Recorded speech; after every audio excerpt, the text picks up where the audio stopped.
Alright, so this is a video showing all the tools that I use to build my homestead. So I had to buy a T-post pounder. There's just a regular old wood saw. I bought that. Pair of 10 snips. That was the most expensive tool I bought, which was an auger. And then a cheap circular saw and an impact driver. That I had already. Same with the sledgehammer. This hammer here was given to me, and I had this here already. It's a T-square. This is a 25-foot tape measure. These are only $1.25 at the Dollar Tree. And of course I also had a stapler. But that's everything I use to do my homestead. Now I could have done dug in my wood post with this by hand, but that was the very first tool I bought out here, and it stayed in storage for a year before I ended up using it. Ironically though, my neighbor borrowed the one I bought, and he used it for 4 years on the job. When I got it back, it was a piece of garbage, nothing worked, and it was froze up. So he had to buy me a replacement. Since then, you can see all the labels still on it. I've used this here twice,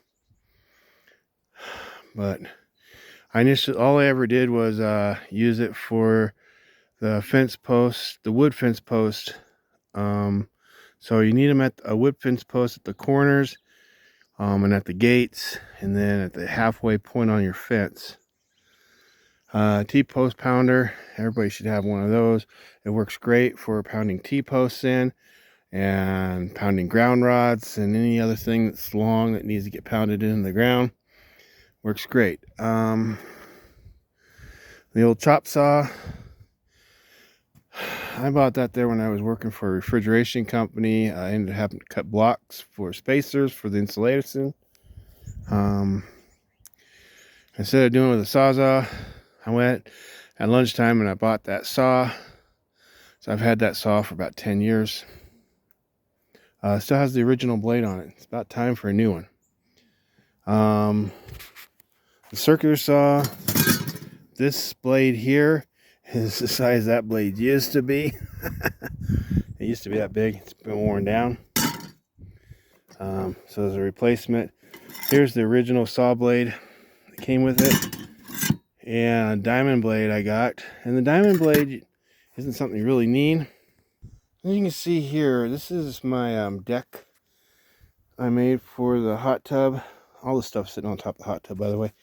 And I had to cut those blocks, those concrete blocks. You can see there's another 2 cuts. So I had to cut them to fit. So basically there was two blocks that I cut in half, and then I cut off that corner right there. And that's what I used the diamond blade for. But I mean, everything I bought it was at Harbor Freight, you know, a couple bucks. I don't remember where I got these linemen's from. They are cheap ones, but they were actually better than any other Kleins that I've had. They open nice and smoothly, and they've been out in the rain getting rusty and stuff, and you can still see one finger opening and closing it. T-square you always need, and of course a Sharpie or a pencil or a pen. I actually found most of the time I used a pen. It was just easier. I got a cleaner line for like marking out where studs were going to go, for cuts and stuff. But still, like a Sharpie, I had information I put on it. But so this is the hot tub I built that everything's sitting on. So that's the hot tub, and that box there actually has the heater in it. It's propane powered, and the hot tub runs off of solar. So You don't really need an auger, but everything else you kind of like, you can get away without a chop saw. It's not a miter, a compound miter. It's just a regular chop saw. So I can do 45s plus on either side, and I can tilt it either direction. So it's just to do basic cuts. And the circular saw, the little cheap Craftsman I got, I initially bought that there for the posts that were on when I put on the building. I got my building all framed up, or the floor framed up, and I had my 4x4s every corner, and in the center I had a 4x4 sitting on a block, similar to, let's see, these, you can see there's a block down there, so that there's the kind of blocks. So anyhow, I had them sitting on there, and I made sure they were extra long. I squared up I leveled out my floor, and then after I had it all framed up, I had to come back and cut the blocks, the 4x4s flush. And I tried to do, first I bought this for that. It didn't work very well. So then I tried a circular saw. Well, the circular saw kind of worked, but I ended up still finishing it off with the handsaw. And of course you need a framing square. Out of all my tools that were stolen, see, my truck got stolen and it had all my tools in it. I was ready to go back into the oil industry, but I was really sick. But I had it all fully loaded to go back. I had an extra framing square that wasn't in there. I had stapler that wasn't in there, and of course the chop saw. But everything else was in my truck. About $20,000 worth of tools, and they stole my truck, and I got it back, but I didn't get the tools. Of course, it wasn't any help from the cops. They were trying to auction off my truck, trying to say they didn't have it because they wanted it. It took the sheriff's department to get involved, because they ran the plates on the truck, and the plates didn't come up as hot. They didn't run the VIN number. So I had the sheriff go down there because I got my plates back because they were on another truck similar to mine, and the police that got it, this was in Oro Valley, they got those plates back and they gave them back to me. I turned them over to the Tucson Police Department. The Oro Valley officer said that there was a vehicle with the plates on it in Bisbee. And so I tried to get it verified, and the Bisbee police said it wasn't my truck.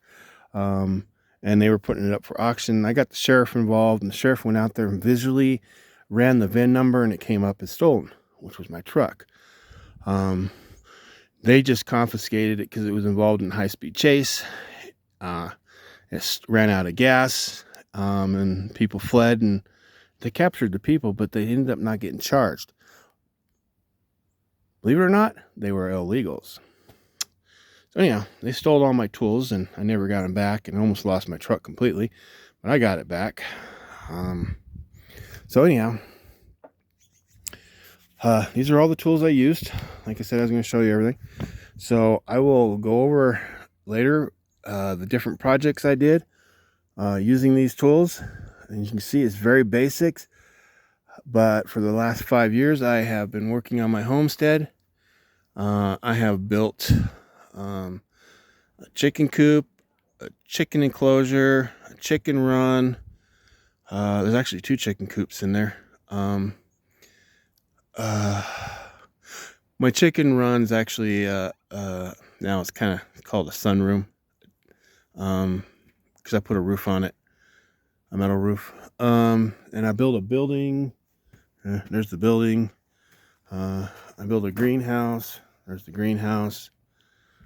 And then I've gotten 3 layers of fencing around to protect my chickens. And then of course I parked my trailer on here, and I don't use the trailer other than for the kitchen and the bathroom. It basically stores crap in it now. I built a smoker. My building has propane heat, and as you can see on my greenhouse, I put a little chicken door on it, and I got it set up so I can still open up that door if I want to. Here's 3 of my water tanks. They're isolated water tanks, so if one tank gets contaminated, it doesn't get mixed in with the other. And my big tank. So we're looking at the front end towards the road. Anyhow, there's my 2,500 gallon tank. In front of the tank, there's a pipe that goes down underneath the little pump house, which goes to the well that I had drilled. I'm going to deepen the well. It's at 350 feet now. I'm going to punch it down another 300 feet in the spring. So that's my plan. I'm on the schedule to have it drilled deeper. I didn't put the pump or piping down into it, so it's just cased down the 350 feet. So it's got 20 feet of steel casing, and then PVC casing that goes the rest 20 feet plus, so it's 350 feet of plastic casing on top of that. That's what's in the ground. That's the only thing. Drilling the well is the only thing I didn't do by myself. Everything else out here I've done myself with the tools I have. Here, while I'm out here, there's Weeble. She's molting again. About a quick thing. You can see my building's off grid. I'll explain why I have a cell phone booster up there later. But everything's off grid. And like I said, I did everything myself. A little messy, but it happens when you're sick. Things don't get done.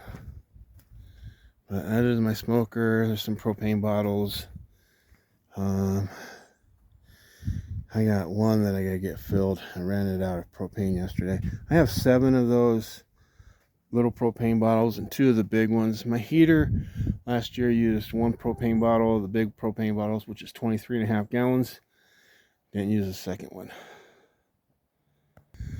But like I said, nothing fancy. It's just all the tools I used to build the place. And my place is built as though I lived in Alaska. I got R22 wall insulation and R40.7 roof insulation and R16 floor insulation. So it doesn't take much to keep it warm. So yeah, I will go over a lot of the stuff that I've done in later videos. So anyhow, little tools, I can do it. I don't need to spend $500,000 or $50,000 on equipment. I did it all. I put my own driveway. Oh wait, I forgot a tool. Almost made me a liar. There's an old shovel that I used. And you can see it's cracking up pretty good. And it's my old shovel. So anyhow, I put my driveway in by hand with a shovel. Put the fence post in. Did everything. Everything's done by hand. So if a person who has cancer that can barely breathe, and at times I can only get out of bed if I can, half an hour to an hour, and it might be a week before, I might get out of bed, do something, and then not be able to get out of bed for another week. So little projects take forever, but eventually I get them done. So anyhow, it'll take me a little while. I'm running out of breath, as you can tell, just doing this video. So I'll see you on the next one.